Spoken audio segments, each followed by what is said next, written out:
So I don't know when I started this, but I started to break the body down into pieces. And I know that seems crude, but let me explain. So what I did is I would section things off. Like there's the body that feels the emotions and is closer to the earth. There's the mind that's closer to the skies, the intellect. And then there's the kind of the consciousness, the awareness that doesn't really have a place, but it's closest to spirit. So I break these down into three parts, and you control them by that's how I do it. I section them off. So sometimes you're driving or you're walking and you enter space and you feel an emotion, maybe if you're sensitive like I am, or if you're not, maybe not as often, but sometimes you do. Or you talk to a certain person, maybe over the phone, maybe face to face. Maybe you're sitting down talking to somebody and you get an emotion, maybe it's positive, maybe it's negative, and you have to kind of, maybe you keep acting like everything's fine on the surface, you're still doing everything normally, or maybe your voice wavers a bit. Maybe you hesitate. Maybe you start talking about something else, you change it. Things like this, based off the emotion that the body is feeling. So you have to manage that. And then the mind, you've got the chitter chatter in the mind. So you've got it doing things, saying things in there.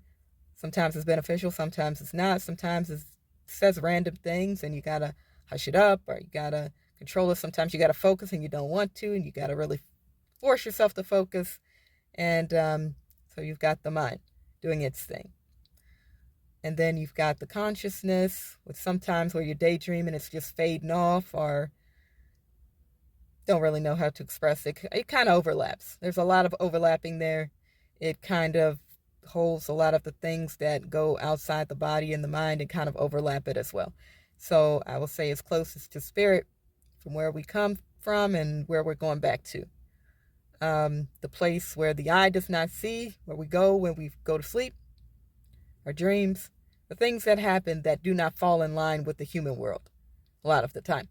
So I like to do that. I like to section it off because it becomes easier to control. I saw this on a YouTube video once. A guy saying you need to learn to control yourself, treat your body. Well, not treat your body, but treat your overall self like a company, like you're the CEO of the company. I think this was on a Bashar transmission or something like that. If I can find it, I'll link it so you can see what he has to say. I like listening to those sorts of things. But in any case, I like to do this, break it down: body, mind, consciousness, or soul, if you want to call it that, and then you got the spirit world that you connect with. Um, so my emotions, I find, are sometimes the hardest for me to control. I feel like I have more dominance over the body, which is kind of funny because I have more of my natural ability through like art, through just the body in general, moving things around, building things, working with things by hand. That seems to be the easiest for me, and the hardest to control would be the emotions in the body. So what I like to do is just have the body follow the mind's lead. So the mind I can quiet, I can control a little bit better. Sometimes it's not that easy, especially for us ladies during that time of the month. Things get a little bit crazy, so you have to kind of pivot, pivot, pivot. Still do, what you got to do. Still control yourself, but understand and don't be so hard on yourself when you don't reach your expectations. So you just do what you can do it to the best of your ability, and do it daily. If you miss a day, then start again the next day and just do the best that you can do.